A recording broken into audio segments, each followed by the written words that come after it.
ঈদের জন্য যে যে বাজারগুলা করছি সেগুলো একটু বের করব। এটা হচ্ছে টক দই একটা নিচ্ছি।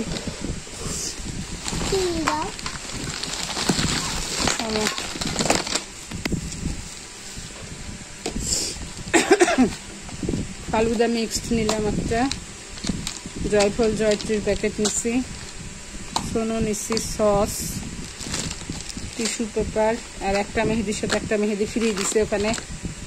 কালার ফ্রুট কালারগুলো নিচ্ছি আমি, দুইটা নিচ্ছি, একটা অরেঞ্জ একটা গ্রিন নিচ্ছি। এটা হচ্ছে মরিচের গুঁড়া, ফিরনি মিক্স নিচ্ছি। তারপরে মেজবানি গরুর মাংসের মশলা নিলাম, তারপরে ফিরনি মিক্স, ডাবুর একটা পাউডার নিয়েছি, সোনো দুইটা নিয়েছি, এটা হচ্ছে পারফিউম একটা। এই যে একটা গরুর মাংস রান্না করার কোরবানির ঈদের একটা নিছি, নাকরি বলে এটাকে, কাঠের। এখানে কি আছে দেখি, মাজনি, বাথরুমের অডোনিল নিয়েছি, কয়েল নিয়েছি, একটা সাবান নিয়েছি, যদিও দেশি সাবান ইউজ করি না। তারপরে এখানে যেটা নিলাম, ধনিয়া গুঁড়া, জিরা, পেস্তা বাদাম, বড় এলাচ, ছোট এলাচ, আলু বোখারা,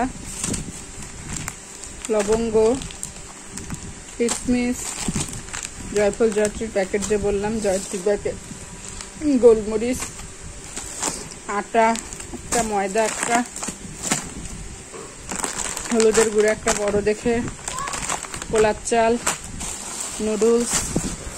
তারপরে যেটা আমার একদম এসেনশিয়াল, এখন পর্যন্ত মশলা আমি করিনি, সেটা হচ্ছে নিলাম আমি এই যে বাবুর পছন্দ গাজর, শশা এখনো নেইনি, শশা টাটকা নেব ঈদের আগের দিন, রসুন, পেঁয়াজ, পটল নিয়েছি, কাঁচামরিচ, আদা, এগুলা সব ফ্রেশ।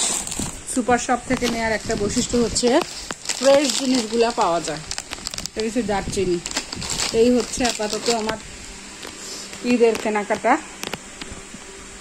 এগুলো যেহেতু কোরবানির ঈদ, মশলা একটু বেশি লাগবে, মেহমান আসবে, দাওয়াত দিতে হবে, মশলা কালকে থেকে অনেক কাজ করতে হবে।